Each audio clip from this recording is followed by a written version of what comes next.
बात करेंगे। पाकिस्तानी सियासत इस वक्त जो है दिलचस्प सूरत हाल से गुजर रही है। एक तरफ अपोजिशन जमातों के मुश्तरका इत्तेहाद PDM का शराजा बिखरता हुआ नजर आ रहा है, वहीं हुक्मरान जमात पाकिस्तान तहरीक इंसाफ में भी सब अच्छा की रिपोर्ट नहीं है। खुसूसी तौर पे 249 की बात कर ली जाए। सियासत है, सियासत में ऐसा चलता है। फैसल वावडा के सेनेटर मुंतखब होने के बाद कराची के हल्का NA 249 में ज़िमनी इंतखाब 29 अप्रैल को होना है। तहरीक इंसाफ ने जावेद आफरीदी, जबकि नून लीग ने मिफ्ता इस्माइल, पीपल्स पार्टी ने कादर मंदुखेल को मैदान में उतारा है। PSP की बात करें तो PSP के सरबराह मुस्तफ़ा कमाल भी मैदान में नजर आते हैं। बिल्कुल ऐसे ही है। अमजद आफरीदी शायद जिनको उन्होंने टिकट दिया है, इस हवाले से जिन पे इख्तलाफात भी चल रहे हैं। मुस्लिम लीग नून ने कराची के हल्का NA 249 में ज़िमनी इंतखाब के लिए पीपल्स पार्टी से हिमायत मांगी है, मगर पाकिस्तान पीपल्स पार्टी ने ना कोई वाज़ेह जवाब नहीं दिया और कहा है कि जी के आपस में कुछ डिस्कस करके, पहले भी CEC की कुछ बात हुई थी कि सेंट्रल एग्जीक्यूटिव कमेटी के इजलास के बाद फैसला करेंगे, फिलहाल अभी भी टाल दिया गया। बिल्कुल ऐसे ही है। दूसरी जानब तहरीक इंसाफ ने MQM से उम्मीदवार दस्तबरदार करने की दरख्वास्त भी कर दी है। अमजद आफरीदी को टिकट देने के मामले पर तहरीक इंसाफ कराची में फूट पड़ गई है। PS 116 से तहरीक इंसाफ के MA मलिक शहजाद अवान ने इस्तीफ़ा एहतजाजन मकामी क़यादत को भिजवा दिया है। हाँ जी, MP है मलिक शहजाद अवान साहब। उनका मौक़िफ़ ये है कि अमजद आफरीदी एक कमज़ोर उम्मीदवार हैं और जमात को अपने फैसले पर नज़र सानी करनी चाहिए। ये सब एक्चुअली हो क्या रहा है, इस हवाले से बात करेंगे। हमारे साथ मलिक अवान साहब मौजूद हैं। अवान साहब अस्सलाम वालेकुम, गुड मॉर्निंग। सर, एतराज़ात हैं क्या? आपने इस्तीफ़ा क्यों भेज दिया? क्या आप खुद चाह रहे थे कि उम्मीदवार हो? नहीं सर, मैं इंटरेस्टेड नहीं था। एक्चुअली ये था कि क्योंकि 249 बल्दिया टाउन के अंदर पिछले 15 साल से मैं तहरीक इंसाफ के लिए यहाँ पर काम कर रहा हूँ और मैंने रिक्वेस्ट पार्टी को ये की थी कि फैसल वाडा साहब की 249 की सारी कैंपेन मैंने लीड की थी। उनकी गैर मौजूदगी में मैं ही यहाँ पर मौजूद रहा, तो इस वजह से यहाँ बड़े बड़े नाम आ रहे थे, मुस्तफ़ा कमाल, मुस्तफ़ा इस्माइल और पीपल्स पार्टी, JUI, PDM, हर जमात का यहाँ मजबूत उम्मीदवार था। और इस पे जब अमजद को उतारने की बात की तो मैंने PM साहब को भी लेटर लिखा, पार्लियामेंट्री बोर्ड को भी लेटर लिखा कि अमजद को उतार के आप गलती ना कीजिएगा, हम यहाँ पर बुरे तरीके से हार जाएंगे। जिस तरह से 88 के अंदर हमने एक कमज़ोर उम्मीदवार उतारा और इसी तरह से पार्लियामेंट्री बोर्ड ने गलत फैसला किया, तो उसके नताइज जो हैं हमारे सामने हैं। तो इस वजह से मैंने रिक्वेस्ट की थी, लेकिन फिर भी इन्होंने अपनी मर्ज़ी की, क्योंकि ये चाहते हैं कि फैसल वाडा साहब के साथ अली जैदी और फिरदौस शमीम साहब का इख्तिलाफ है, खुर्रम जमान साहब का इख्तिलाफ है। ये चाहते हैं कि फैसल वाडा साहब की ये सीट थी और बुरे तरीके से हमारा उम्मीदवार यहाँ से हारे और प्राइम मिनिस्टर तक ये मैसेज आए कि फैसल वाडा साहब बल्दिया के अंदर ना आने की वजह से ये रिजल्ट आया है। तो ये फैसल साहब की मुखालफत में उनके बुक्स के अंदर पार्टी का नुकसान किया जा रहा था, जिस पर मैंने दिल बर्दाश्त होकर रिजाइन की अपनी पोजीशन से। लेकिन मैं तरीके इंसाफ नहीं, आपने फैसल वाडा साहब के कहने पर रिजाइन तो नहीं किया सर। आपकी बातों से कुछ ऐसा तासुर आ रहा है कि आप शायद फैसल वाडा साहब के ज़्यादा करीब हैं। उन्होंने तो नहीं कहा कि रिजाइन करो, शायद टिकट वापस हो जाए? सर नहीं, फैसल वाडा साहब ने तो मुझे बिल्कुल रोका था। अच्छा। लेकिन ये ज़रूर है कि फैसल वाडा साहब के साथ मेरा जो ताल्लुक़ है वो कुछ पार्टी के हमारे लीडर्स को अच्छा नहीं लगता, जो कि फैसल वाडा साहब के साथ उनकी मुखासबत है, अली जैदी साहब की, खुर्रम जमान साहब की और फिरदौस शमीम नकवी साहब की। इस गलत फैसले को हम यहाँ अपने बल्दिये के अंदर किसी सूरत भी बर्दाश्त नहीं करेंगे। बिल्कुल ठीक है। आप हमें ये भी बता दें अवान साहब कि वो कमज़ोर उम्मीदवार होंगे। फैसल वाडा साहब भी कोई मजबूत उम्मीदवार नहीं थे। 700 वोटों का फ़र्क था जब शहबाज शरीफ साहब से जीते थे। आप भी कोई इतने मजबूत उम्मीदवार तो नहीं थे, तकरीबन 250 वोटों का सिर्फ फ़र्क था। कौन सा मजबूत उम्मीदवार हो सकता था यहाँ से आपके ख्याल में, अगर अमजद आफरीदी साहब को ना दिया जाता? सर देखिए जी, फैसल वाडा साहब वो एक मीडिया फेस थे, वो एक पर्सनैलिटी थे और उनके साथ पार्टी ने मुझे एतमाद में लिया, उनकी हमने कैंपेन की और यहाँ एक तो टर्न आउट बहुत कम रहा। यहाँ कराची शहर का ये वो हल्का है जहाँ हर सियासी जमात का वोट बैंक है। PMLN का भी यहाँ वोट बैंक है, ANP के भी वोट बैंक है, MKM के भी है, PSP के भी है, पीपल्स पार्टी के भी है और इसके अलावा JUI के पास भी ये सीट रही है, JUI के भी यहाँ पर वोट बैंक है। मैंने सिर्फ ये रिक्वेस्ट की थी कि कोई मजबूत उम्मीदवार हमें दे दें और मैंने बड़ी जिम्मेदारी से कहा था कि इस 2.5 साल के अंदर इस बल्दिये के अंदर फैसल वाडा साहब के फंड से हमने इतने सारे काम कराए हैं तो उम्मीदवार हमें कोई मजबूत दे दें और हर सूरत हम ये सीट निकाल के वज़ीर आज़म साहब को गिफ्ट कर सकते हैं। सही। शहजाद साहब, जैसा कि आपने कहा कि हमने तो बार बार कहा है कि हमें कोई मजबूत उम्मीदवार दे दें, एक तो मजबूत उम्मीदवार का नाम भी थोड़ा क्लियर कर दें, कौन सा मजबूत उम्मीदवार आप समझते हैं, और दूसरा अगर उम्मीदवार चेंज नहीं किया जाता, नहीं बदला जाता नाम, तो फिर क्या आप इस्तीफा स्पीकर को भेज देंगे? देखें, यहाँ बल्दिया से भी कुछ 6 नाम थे 249 से, जो कि मैंने पार्टी लीडरशिप को दिए थे, और 3 नाम बाहर से भी आ रहे थे।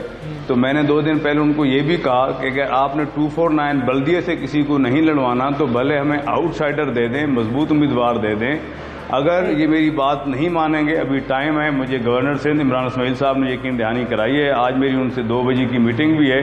अगर मेरे तहफ़्फ़ुज़ात दूर ना किए गए तो मैं ट्यूसडे को मेरी बात हुई है स्पीकर साहब से, मैं वहाँ जाके अपना रिज़ाइन जो है उनके पास जमा करा दूँगा। बिल्कुल ठीक है। हमें ये भी ज़रा बता दें कि अगर आपका उम्मीदवार तब्दील नहीं होता, अफरीदी साहब ही आपके उम्मीदवार रहते हैं, तो इस हल्के से आपको कौन कामयाब होता नज़र आ रहा है? देखें, फिर मेरे ख्याल से हम बड़े बुरे तरीके से हार जाएंगे, और इसका फ़ायदा जो है मुस्तफ़ा कमाल भी उठा सकते हैं, मिफ्ताह इस्माइल भी यहाँ से विन कर सकते हैं, और पीपल्स पार्टी भी यहाँ पर काम कर रही है, पीपल्स पार्टी भी जीत सकती है। तहरीक इंसाफ फिर नहीं आ सकती, मतलब तीनों जमातों में से, चारों में से कोई भी आ सकता है, लेकिन तहरीक इंसाफ अगर अमजद अवान ही रहते हैं, अमजद आफरीदी रहते हैं, तो फिर जो है तहरीक इंसाफ नहीं आ सकती।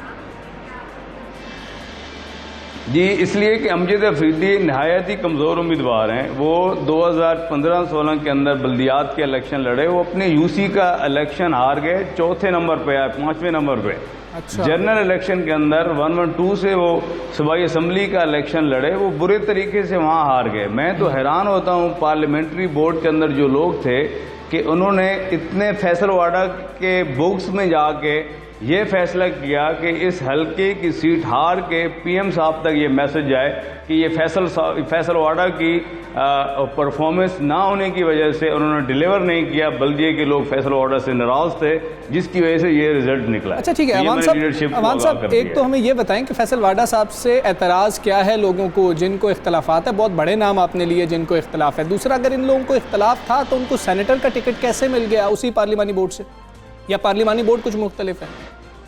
देखें, ये इख्तिलाफ तो पहले भी था, लेकिन शायद जब इनको सेनेट में भेजने का सेनेट का टिकट दिया गया तो उस पर कुछ हमारे पार्टी के लीडर्स को ज़्यादा इख्तिलाफ हुआ, उसके अंदर कुछ और लोग भी इंटरेस्टेड थे और वो इनका रास्ता रोकना भी चाह रहे थे, शायद ये भी वजह हो सकती है। और इसके अलावा भी, लेकिन मैं फिर भी रिक्वेस्ट मैंने की है पार्टी लीडरशिप को कि अगर हमने ये सीट जीतनी है तो एक मजबूत उम्मीदवार दे दें। अगर पार्टी ये डिसाइड कर बैठी है कि ये सीट हम नहीं जीत सकते, और इसके अलावा बड़ी बदकिस्मती कि जब मैंने इनसे कहा कि कमज़ोर उम्मीदवार आपने उतारा है, तो उनकी तरफ से ये कहना था पार्लियामेंट्री बोर्ड के कुछ मेंबरान की तरफ से कि ये सीट हम हार चुके हैं, हमें कहीं किसी जगह से बताया गया है कि ये सीट हम नहीं जीत सकते, इस वजह से हम यहाँ एक वर्कर को इलेक्शन लड़वा रहे हैं। ठीक है, एक वर्कर को खुश किया जा रहा है, आपके मुताबिक ऐसा है। और फैसलवाड़ा साहब से क्योंकि इख्तलाफात हैं इसलिए चाहती है पाकिस्तान तहरीक इंसाफ कराची खुद कि ये सीट हार दी जाए। बहुत शुक्रिया आपका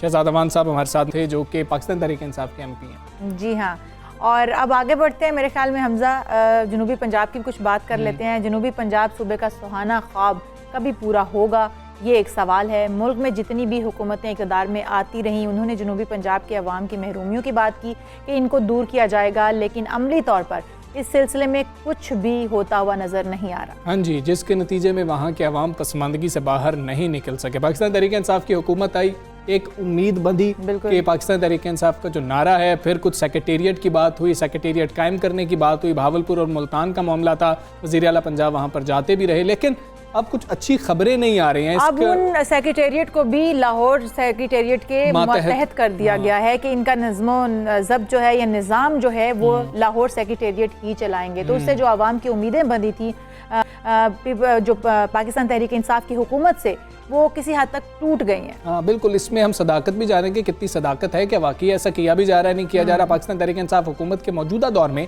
अवाम की सहूलियात के लिए जनूबी पंजाब सेक्रेटेरिएट कायम किया गया था, जिससे लोगों को ये उम्मीद थी कि मौजूदा हुकूमत उनकी मुश्किलात के इजाले के लिए अमली इकदामात करने पर यकीन रखती है। और फिर वज़ीर आला पंजाब सरदार उस्मान बुज़दार का वहाँ से ताल्लुक़ होना, इस हवाले से भी कहा जा रहा था कि वो महरूमियों को बहुत अच्छे तरीके से समझते हैं, सिर्फ मामलात लाहौर से नहीं चल रहे होंगे, लाहौर से नहीं चल रहे होंगे। मगर इस हुकूमत के दावे पर भी गुजरते वक्त के साथ साथ धूल पड़ती जा रही है या कहते हैं कि हवा में उड़ता जा रहा है ये दावा भी।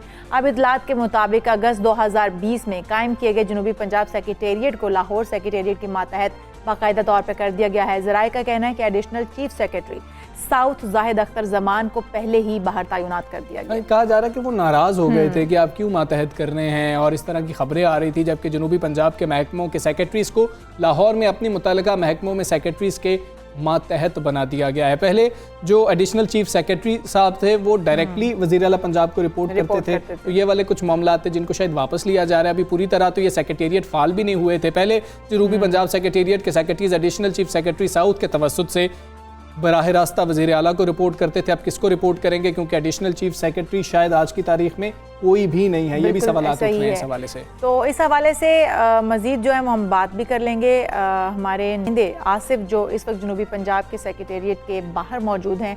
आसिफ बताइएगा, क्या जनूबी पंजाब सेक्रेटेरिएट को एक किस्म का गैर फॉल कर दिया गया है? क्या खबरें इस हवाले से आपके पास? जी बिल्कुल, देखिए जनूबी पंजाब सेक्रेटेरिएट के हवाले से बात की जाए तो 12 बार जो हुकूमतें आई हैं उसने जनूबी पंजाब के हवाले से वादे किए हैं। पीपल्स पार्टी जब हुकूमत में रही तो यूसुफ रज़ा गिलानी यहाँ से वज़ीर आज़म बने, उन्होंने भी जनूबी पंजाब की आवाम के साथ 12 बार वादे किए कि जो जनूबी पंजाब सूबा है उसको अलग सूबा बनाएंगे, उनको अलग जो पहचान है वो दी जाएगी। लेकिन जनूबी जो पीपल पार्टी का अदवार था, यूसुफ रज़ा गिलानी यहाँ से वज़ीर आज़म रहे, वो भी अपना ये वादा जो है जनूबी पंजाब की आवाम के साथ पूरा ना कर सके। इसके बाद मुस्लिम लीग नून की हुकूमत आई, उन्होंने भी 12 बार यहाँ पर वादे किए, लेकिन वो भी वादे जो है वफा ना हो सके। इसके बाद पाकिस्तान जो तहरीक इंसाफ की हुकूमत ने, इमरान खान ने जब मुल्तान में आकर जलसा किया था और एक तारीख साथ जलसा था किला कोना कासिम बाग, वहाँ पर भी इमरान खान ने जो जनूबी पंजाब की आवाम थी उनसे वादा किया था कि जो हम पाकिस्तान तहरीक इंसाफ की जैसे ही हुकूमत आएगी तो सबसे पहला जो कदम होगा वो 90 दिन के अंदर जो जनूबी पंजाब सूबा है उसका अमल, जो हकीकी अमल है वो लाया जाएगा।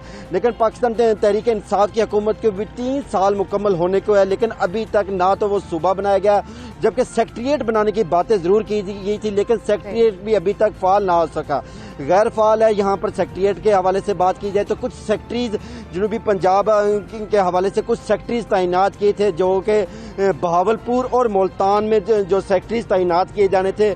2 जगह पे सेक्रेटेरिएट बनाने का ऐलान किया गया था हुकूमत की जानिब से। बहावलपुर में कुछ सेक्रेटरीज को बैठाने की बात की गई थी, जबकि कुछ मुल्तान में बैठाने की बात की थी, जबकि इस इशू पे भी अवाम में काफ़ी जो शोर है, नज़र आया, वो यही कहती रही कि अवाम के एक जगह पर सेक्रेटेरिएट मुकम्मल बनाया जाए, उसको फाल किया जाए, ताकि जो जनूबी पंजाब की आवाम है उनके जो मसाइल है वो उनके घर पे सुने जाए, उनकी यहाँ पर मुल्तान और बहावलपुर में उनके मसाइल सुने जाए। लेकिन हुकूमत की जानिब से कुछ महकमे यहाँ पर सेक्रेटरीज तैनात किए गए थे। बिल्कुल ठीक है, आसिफ आपने हमें तफसीली तौर पर आगाह किया है, आपका बहुत शुक्रिया। इसी हम बात करेंगे तर्जुमान पंजाब हुकूमत नदीम कुरैशी साहब हमारे साथ मौजूद हैं। नदीम कुरैशी साहब अस्सलाम वालेकुम। पहले तो ये बताएं कि जो इतलात आ रही हैं क्या ये दुरुस्त है कि जनूबी पंजाब सेक्रेटेरिएट के इख्तियारात कम कर दिए गए हैं, लाहौर सेक्रेटेरिएट के मातहत कर दिया गया? बिस्मिल्लाहिर्रहमानिर्रहीम। देखिए इस तरह की कोई इतला दुरुस्त नहीं है। ठीक है, मैं आपको एक चीज अर्ज कर दूं, पाकिस्तान तहरीक इंसाफ पाकिस्तान की पहली पॉलिटिकल पार्टी है कि जिसने कॉन्स्टिट्यूशन में इस चीज को अपना हिस्सा बनाया कि साउथ पंजाब के 4.5 करोड़ लोगों को एक नया सूबा मिलना चाहिए। 12.5 करोड़ का सूबा है पंजाब।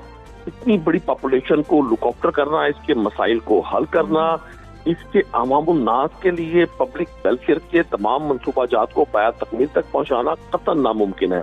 हमेशा से साउथ पंजाब से एहसास महरूमी की आवाज बुलंद होती रही। अभी आपके रिपोर्टर्स ने, दोनों रिपोर्टर्स ने जो रिपोर्ट की बिल्कुल ठीक की। पाकिस्तान पीपल्स पार्टी PMLN यहाँ ज्वाइंटली भी इक़्तिदार में रहे और इंडिविजुअल भी इनके पास या इक़्तिदार रहा और 2/3 अक्सरियत रही PMLN के पास 2 बार। इन्होंने हमेशा इसको एक पॉलिटिकल नारे के तौर पे, पॉलिटिकल स्लोगन के तौर पे यूज किया, लेकिन प्रैक्टिकली इंप्लीमेंट करवाने से हमेशा इन्होंने पहलू तही की। पाकिस्तान तहरीक इंसाफ ने लोगों की विश के मुताबिक अपनी न सिर्फ इसको कॉन्स्टिट्यूशन का हिस्सा बनाया, बल्कि पाकिस्तान तहरीक इंसाफ ने 2018 की इलेक्शन कैंपेन में भी हमारे लिए हमने लोगों को ये वादा भी लोगों से किया और इस नारे को बड़ी मकबूलियत मिली। पाकिस्तान तहरीक इंसाफ साउथ पंजाब से सबसे बड़ी पॉलिटिकल पार्टी बनकर उभरी, नेशनल में भी और प्रोविंशियल में भी। लेकिन बदनसीबी ये रही हमारे साथ कि हम प्रोविंशियल में आइन साजी के हवाले से जो अददी अक्सरियत हमें चाहिए थी, हमें वो ना मिल सकी, ना प्रोविंशियल में ना नेशनल में, और ऐवान बाला में भी हमारी अक्सरियत नहीं थी। ठीक है। इसका हल प्राइम मिनिस्टर इमरान खान के विजन के मुताबिक, सरदार उस्मान बुज़दार साहब के विजन के मुताबिक यही निकाला गया। नदीम साहब, आपकी हुकूमत को भी 3 साल हो गए हैं, लेकिन जो अवाम की जनूबी पंजाब का सूबा बनने की जो उम्मीदें थी वो दम तोड़ती हुई नजर आ रही हैं। दूसरा ये भी बताएगा, क्या जनूबी पंजाब के महकमों को इख्तियारात महदूद दिए गए हैं कि अवाम की सुनवाई उनके यहाँ नहीं होती? देखिए, ऐसा नहीं है कि जनूबी पंजाब के लोगों की उस ख्वाहिश को नजरअंदाज किया गया हो। बहुत बड़ा ब्रेक थ्रू, 72 ईयर की हिस्ट्री में बहुत बड़ा ब्रेक थ्रू कि बाकायदा सिविल सेक्रेटेरिएट का यहाँ पे उसको ना सिर्फ फंक्शन का कर दिया गया, बल्कि आपने सुना होगा कि ये कोविड की जो प्राइम मिनिस्टर की जो पॉजिटिव की रिपोर्ट आई है, अल्लाह ताला उनको सेहत दे, उनका मुल्तान का ऑलमोस्ट विजिट फाइनल था। उन्होंने इनॉग्रेशन करनी थी यहाँ उस बिल्डिंग की, उस इमारत की जहाँ पर सिविल सेक्रेटेरिएट ने बाकायदा काम करना था। अभी भी भावलपुर में और मुल्तान में दोनों जगह 18 डिपार्टमेंट्स फंक्शनल है, बाकायदा स्टाफ डिप्यूट हो चुका, लोगों के काम हो रहे हैं। अभी जब मैं आपसे बात कर रहा हूँ, आज से जस्ट 1 डे बिफोर यहाँ के एडिशनल चीफ सेक्रेटरी ने पूरे साउथ पंजाब में मुख्तलिफ 18th ग्रेड के तमाम अफसरान की ट्रांसफर की हैं, पोस्टिंग की हैं। वो तमाम इख्तियारात यहाँ हैं, क्योंकि एक बहुत बड़ा कैनवस है। फौरी तौर पे 72 ईयर का डाटा, उसके तमाम उसके रिकॉर्ड को मुंतकिल करना कोई आसान काम नहीं है। बिल्कुल ठीक है, क्वैस साहब आप दुरुस्त कह रहे हैं कि इतना आसान काम नहीं है, कोशिश चले की जा रही है। हमें ये बता दें कि जो एडिशनल चीफ सेक्रेटरी थे जाहिद अख्तर जमान साहब, क्या उनका वाकई तबादला कैबिनेट डिवीजन हो चुका हुआ है या अभी वही काम कर रहे हैं? दूसरी चीज हमें ये बता दें, ग्रेड 19 और उससे ऊपर के जो तबादले हैं उसका इख्तियार भी क्या लाहौर सेक्रेटेरिएट को दे दिया गया? देखिए, इख्तियारात नहीं दिया गया, बाकायदा इसका रूल्स ऑफ बिजनेस पंजाब हुकूमत, पंजाब कैबिनेट ने अप्रूव किए हैं।